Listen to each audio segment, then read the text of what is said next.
December 16, 1944. Ardennes Forest, Belgium. WWII 30 hours. Staff Sergeant William Harper, 28, 101st Airborne, heard German voices through the fog. His squad was surrounded. 20 Panzer grenadiers closing in from three sides. Harper's rifle useless at this range, but Harper carried something else. A .45 caliber Thompson submachine gun. 10 pounds of American engineering that fired 700 rounds per minute. The Germans had studied captured Thompsons in their weapons labs. They called it crude, heavy, inaccurate beyond 50 yards. But what their engineers missed in those Berlin test ranges, German infantry was about to learn in Belgian snow. Close combat belonged to whoever controlled the first 5 seconds. And in those 5 seconds, the Thompson was unbeatable. What happened in the next 3 minutes would be reported all the way to Wehrmacht High Command. Not as a defeat, as a revelation about American firepower. By early 1944, Allied forces had pushed deep into German-held Europe. Wehrmacht doctrine emphasized the superiority of German small arms. The MP-40 submachine gun, the Mauser rifle, the MG-42 machine gun, each designed for specific tactical roles, each considered superior to American equivalents. German military intelligence had compiled extensive reports on American infantry weapons. The M1 Garand rifle earned grudging respect for its semi-automatic capability. The Browning automatic rifle was acknowledged as effective squad support weapon. But the Thompson? German analysts dismissed it as relic from the gangster era.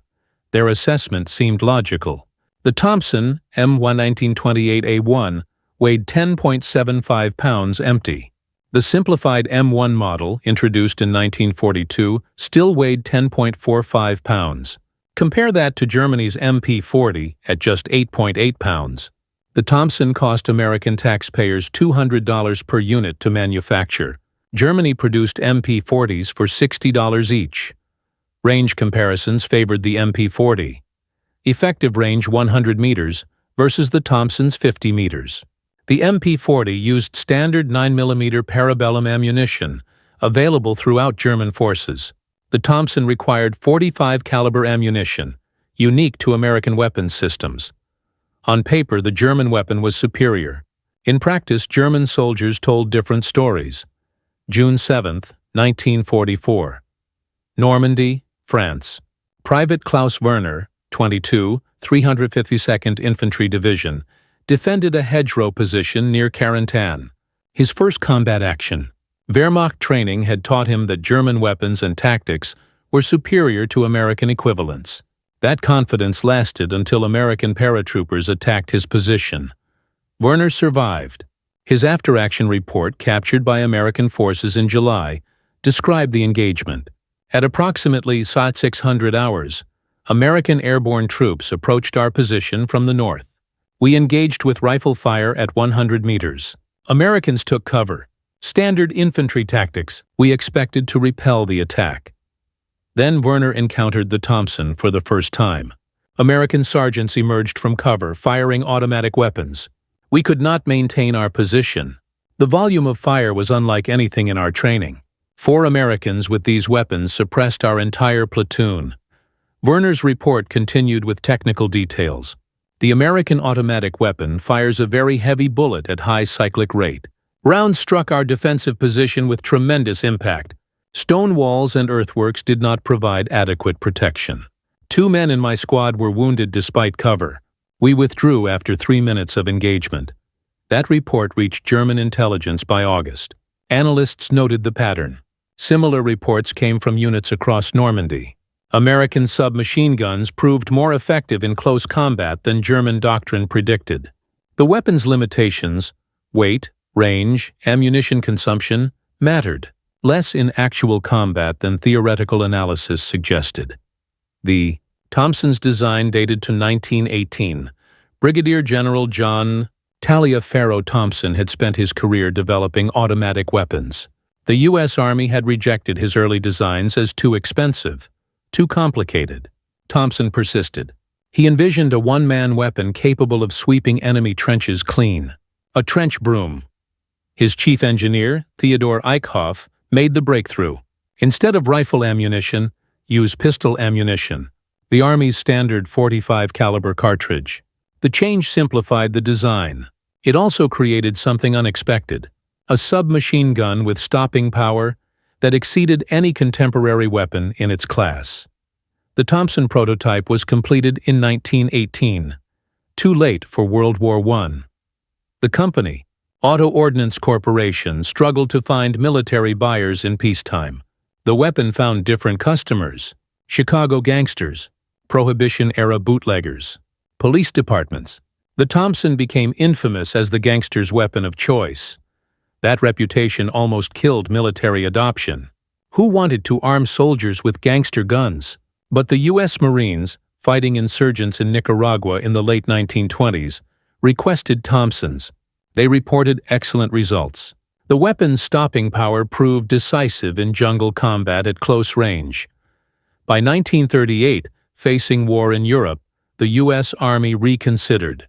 Orders went to Auto Ordnance: manufacture Thompson submachine guns for military service. Specifications: simplified design, reduced cost, maintained firepower. The M1928A1 entered production. By Pearl Harbor, American forces had 60,000 Thompsons in inventory. That number jumped to 1.5 million by war's end, more than any other American submachine gun. Despite the cost, despite the weight, despite newer designs like the M3 grease gun that were cheaper and lighter, soldiers wanted Thompsons. Commanders kept ordering them, because combat results proved the weapon's value. Sergeant Harper's squad received their Thompsons during airborne training at Fort Benning, Georgia, in early 1944. Instructors emphasized the weapon's role: close-range firepower, suppress enemy positions, cover advancing troops, control buildings and confined spaces, clear bunkers and trenches. Harper mastered the Thompson's characteristics through endless repetition. Rate of fire: 700 rounds per minute on the M1 model. Magazine capacity: 20 or 30 rounds. Effective range: 50 yards. Stopping power: unmatched in its class. The .45 caliber bullet, 230 grains of lead, delivered 500 foot-pounds of energy at 25 yards. Training doctrine taught Harper to fire in controlled bursts, 2 to 3 round bursts for accuracy. Full automatic for suppression. Change magazines before empty if possible. Keep spare magazines accessible. The Thompson consumed ammunition rapidly. A 30-round magazine lasted 2.5 seconds on full automatic. Harper also learned the Thompson's weaknesses: heavy to carry during long marches, awkward to maneuver in tight spaces due to its length, sensitive to dirt and mud in the mechanism, required regular cleaning and maintenance. But those weaknesses disappeared in combat. When German infantry got close, the Thompson's advantages mattered more than any drawback. D-Day, June 6, 1944. Harper jumped into Normandy darkness with the 101st Airborne, his Thompson strapped to his leg. 40 pounds of equipment total. The jump scattered his unit across 5 miles. Harper landed in a hedgerow separated from his squad. Dawn found him with 3 other paratroopers, none from his company. The group moved toward their objective, navigating by compass and guesswork. At 07:30, they encountered German infantry, 8 soldiers. Both sides spotted each other simultaneously. The Germans had rifles and 1 MP40. Harper had his Thompson. He fired first. 20 yards range, full automatic. Emptied the magazine in 3 seconds. Changed magazines while moving to cover. Fired again. The engagement lasted 15 seconds. The Germans withdrew, leaving 2 wounded. Harper's 3 companions had not fired. They told him afterward that he had controlled the entire fight. The Thompson's firepower had been decisive. That pattern repeated itself throughout the Normandy campaign. American paratroopers armed with Thompsons dominated close-range engagements. German tactical adjustments began within weeks. June 1944 intelligence summaries noted changes in German infantry behavior. Enemy forces increasingly avoid close combat with American airborne units. When engaged at short range, German infantry withdraw rather than press attacks. This represents significant change from previous defensive doctrine. American commanders noticed, too, After-action reports credited the Thompson with decisive impact on small unit engagements. One report from the 82nd Airborne noted, Thompson-armed squad leaders can suppress enemy positions that would otherwise require full squad firepower. This allows better fire and maneuver tactics. By late June, the Thompson's reputation spread beyond airborne units. Infantry divisions requested more Thompsons for their squad leaders. Rangers wanted them for special operations. Tank crews carried them for close defense. Even artillery units requested Thompsons for perimeter security. Demand exceeded supply. The weapon's psychological impact matched its physical effect. German soldiers learned to recognize the Thompson's distinctive sound. The heavy, slower rate of fire compared to the MP-40's higher-pitched rattle. When Germans heard that sound, they knew American troops were close. And they knew those American troops had firepower advantage. Hauptmann Friedrich Steiner, 33, commanded a Wehrmacht infantry company in Normandy. His unit faced the 101st Airborne throughout July. Steiner survived the war and was interviewed in 1947 by U.S. Army historians. His perspective provided valuable insight into German thinking. The American Thompson was not technically superior to our MP-40. But in combat, technical specifications meant nothing. The Thompson's heavy bullet defeated light cover. Our soldiers could not rely on wooden walls or sandbags for protection against 45 caliber fire. That forced us to maintain greater engagement distances, which gave Americans initiative in choosing when and where to fight. Steiner continued, Our intelligence had told us the Thompson was short-range weapon, 50 meters maximum effective range. We assumed this was a weakness.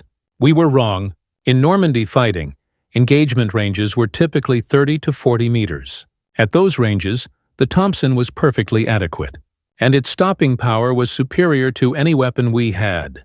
The assessment revealed German military thinking. They had focused on technical specifications rather than tactical application. The Thompson's limitations in open-field combat at long range were real, but Normandy hedgerow country didn't provide long-range engagements. Urban combat in French towns happened at even shorter ranges. The Thompson was designed exactly for the combat environment American forces encountered. August 1944. Paris liberated. Allied forces pushed eastward toward Germany. The character of fighting changed. More urban combat, more villages and towns, more buildings and streets. The Thompson's ideal environment. German defenders recognized the shift. Wehrmacht tactical guidance, issued in September 1944, specifically addressed American submachine gun tactics. When defending urban positions against American forces, maintain engagement ranges beyond 75 meters when possible. If Americans close to under 50 meters, probability of defensive success decreases significantly due to American submachine gun advantage. That guidance represented remarkable admission. German forces, trained to hold every position to the last man, were being advised to abandon positions when Americans with Thompsons got close. The weapon had become tactical problem for German defenders. October 1944. American forces entered Germany itself. Aachen became first major German city to fall. The street fighting was brutal. Building to building. Room to room. Exactly the combat the Thompson was designed for. Sergeant Harper's squad fought through Aachen for 2 weeks. His Thompson never left his hands. He estimated firing 3,000 rounds during the battle. Changed barrels twice due to heat wear. Lost count of magazine changes. But the weapon never failed him. Harper's squad cleared 47 buildings during Aachen. His tactic was simple. Kick open door. Throw grenade if possible. Rush in with Thompson firing. Spray the room. Check corners. Move to next room. Fast, aggressive. Relying on firepower to overwhelm defenders before they could respond. German defenders tried different tactics. Barricading doors. Firing through walls. Ambushes in stairwells. Nothing worked consistently against Thompson-equipped Americans. The weapon's rate of fire and stopping power gave Americans fractional second advantage that decided most engagements. Post-war analysis of Aachen fighting revealed casualty statistics. American infantry units with high Thompson density suffered 23% fewer casualties in urban combat than units with standard rifle bar configuration. The difference was statistically significant. Thompson saved American lives. December 1944. The Ardennes Offensive. Hitler's last gamble in the West. Catch Americans by surprise. Split Allied forces. Capture the port of Antwerp. German planners counted on overwhelming American positions with superior numbers and veteran troops. They didn't count on Bastogne, or the 101st Airborne, or Sergeant Harper. December 16th, the offensive began. Harper's squad occupied a farmhouse on Bastogne's perimeter. By December 19th, the town was surrounded. Supplies cut off. No reinforcements. The 101st was ordered to hold at all costs. German commanders believed the surrounded Americans would surrender within days. They were wrong. The paratroopers had something that changed the calculation. Thompsons. Lots of them. Nearly every squad leader and platoon sergeant carried one. That concentration of close-range firepower made every building a fortress. December 22nd. German infantry probed the perimeter. Looking for weak points, Harper's position was targeted. At dawn, 20 Panzer grenadiers advanced through fog. Veterans from the Eastern Front. Experienced soldiers. They moved in textbook assault formation. Fire and maneuver, covering each other's advance. Harper watched them come, let them close, waited until they were 30 yards out. Then he opened fire. His first burst caught the lead German squad. 5 men hit in 3 seconds. The formation collapsed. Survivors took cover. Harper changed magazines, fired suppressive bursts at their cover positions. His riflemen joined in. The Germans tried to maneuver. Harper shifted fire, kept them pinned. After 3 minutes, the Germans withdrew. They left 7 men behind. Harper's squad had no casualties. One Thompson had stopped a platoon-strength assault. That engagement was one of hundreds around Bastogne. The pattern repeated. German infantry advanced. American Thompsons stopped them. The defenders couldn't leave their positions to counterattack. But they didn't need to. The Thompsons' defensive firepower was enough to hold. German commanders grew frustrated. Their tactics worked everywhere else in the Ardennes, but not at Bastogne. After action reports cited American automatic weapons as significant obstacle to successful assault. By December 26, when Patton's armor relieved Bastogne, German forces had failed to take the town despite overwhelming numerical superiority. Post-battle analysis credited multiple factors for Bastogne's successful defense: American determination, effective leadership, artillery support, but weapons analysis specifically noted the Thompsons' role. The concentration of submachine guns among American defenders provided close-range firepower that prevented German infantry from exploiting their numerical advantage in close combat. January 1945. Wehrmacht tactical doctrine was revised. The update included specific section on American submachine guns. U.S. intelligence obtained copies through signals intercepts and captured documents. The German assessment was revealing. American submachine gun, type Thompson, represents significant tactical challenge in close-quarters combat. Weapon characteristics: heavy caliber, high stopping power, moderate rate of fire. Tactical impact: provides American infantry with decisive firepower advantage at ranges under 75 meters. German infantry should avoid close-quarters engagement with Thompson-equipped American units when tactical situation permits withdrawal to more favorable engagement ranges. That assessment marked complete reversal from 1942 doctrine. Early in the war, German tactical guidance had dismissed American weapons as inferior. 3 years later, German forces were being told to avoid fighting Americans at close range because of one weapon. The Thompsons' reputation extended beyond infantry. German tank crews feared American infantry armed with Thompsons. The weapon couldn't penetrate tank armor, but it could suppress German infantry supporting the tanks. Tank crews learned that American infantry with Thompsons could separate tanks from their infantry escort. Isolated tanks became vulnerable to American bazookas and tank destroyers. Waffen-SS units, Germany's elite military forces, developed specific counter-tactics. One captured SS tactical manual, dated February 1945, included detailed section on engaging Thompson-equipped Americans. The manual recommended using machine gun fire to suppress American submachine gunners before they could close to effective range.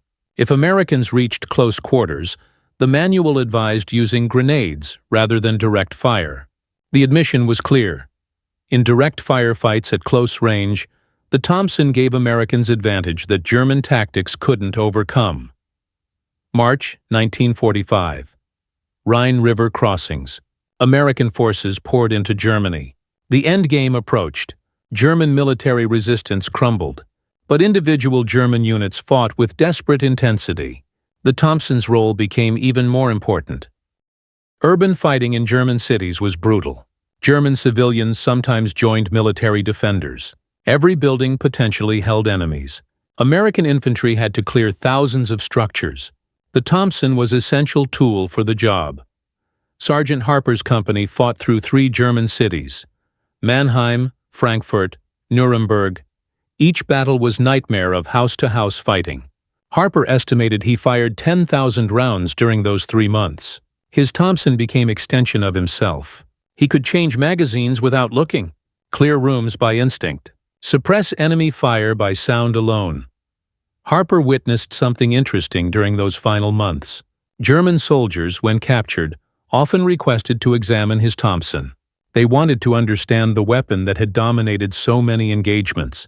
Some asked to fire it. Harper obliged when circumstances permitted.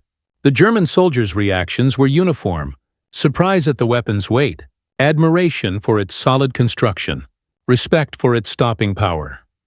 One captured German sergeant, formerly a weapons instructor, examined Harper's Thompson carefully. He spoke some English. Harper asked his opinion. The German sergeant said, "This weapon is not what our manuals described. Our intelligence said it was gangster weapon. Crude, poorly made. This is well-manufactured weapon. Heavy, yes, but that weight makes it stable when firing. And that big bullet." He shook his head. Our soldiers had no chance against this weapon at close range. April 1945. Germany surrendered. The war in Europe ended. Harper returned home to Ohio. He kept his Thompson until ordered to turn it in for demobilization. He asked if he could keep it. Request denied. The Thompson went into military storage, eventually finding its way to the 101st Airborne Museum. Harper lived until 1994. He rarely spoke about the war. When asked about his weapon, he always gave the same answer. The Thompson was heavy. It kicked like a mule. It ate ammunition. But when Germans got close, nothing else mattered. That weight meant stability. That kick meant power. That ammunition consumption meant firepower. The Thompson kept me and my men alive. Post-war interviews with German veterans confirmed the Thompson's impact. Major Rudolf Hoffmann, former Wehrmacht battalion commander, was interviewed in 1956 for U.S. Army Historical Project. His assessment was professional and frank. The American Thompson submachine gun was feared weapon among German infantry by 1944. Not because it was technically superior in all aspects, but because Americans employed it effectively. Squad leaders with Thompsons could suppress our defensive positions while their riflemen maneuvered. That tactic was very difficult to counter. Our soldiers learned quickly. If Americans had Thompsons, the engagement would favor them at close range. That knowledge affected our tactical decisions. We withdrew more often. We avoided close combat when possible. The Thompson gave Americans psychological advantage beyond its technical capabilities. Modern military museums across Germany display captured American weapons. The Thompson features prominently. Museum plaques note that the weapon represented American industrial capacity and tactical flexibility, but they also acknowledge what German soldiers learned through hard experience. That close combat belonged to whoever had the Thompson. The lesson transcends one weapon. Superior firepower, properly applied, overcomes many tactical disadvantages. The Thompson wasn't the longest-ranged weapon. It wasn't the lightest or cheapest. But in the combat environment where American infantry fought most often, hedgerows, towns, forests, buildings, the Thompson was exactly right. Sergeant Harper's Thompson, serial number 184652, sits in climate-controlled display at Fort Campbell. Next to it is a placard with quote from German officer captured at Bastogne. The Americans fought with determination, but their automatic weapons gave them decisive advantage in close quarters.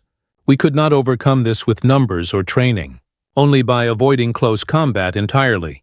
But in siege conditions that was impossible. So we lost. That last phrase says it all. So we lost. Not because German soldiers lacked courage or skill, but because American soldiers had the Thompson. In close combat, the Thompson didn't just belong to Americans. Close combat belonged to the Thompson, and the Thompson belonged to sergeants like Harper, who carried it through the worst fighting of the war and came home to tell about it, though they rarely did. The numbers tell the story. 1.5 million Thompsons manufactured, 10.6 pounds of American steel, 700 rounds per minute, 50-yard effective range. In those specifications, American military planners found the weapon that gave their infantry advantage when it mattered most. In the first 5 seconds of close combat, where battles were won or lost, where the Thompson's weight meant stability, its caliber meant stopping power, its rate of fire meant dominance. The Germans studied it, respected it, feared it, and learned to stay beyond its range, which meant Americans controlled close combat, which meant Americans won those critical engagements that decided bigger battles, not because of superior numbers, not because of better tactics, because of 10 pounds of steel and lead that fired 700 rounds per minute. The Thompson submachine gun,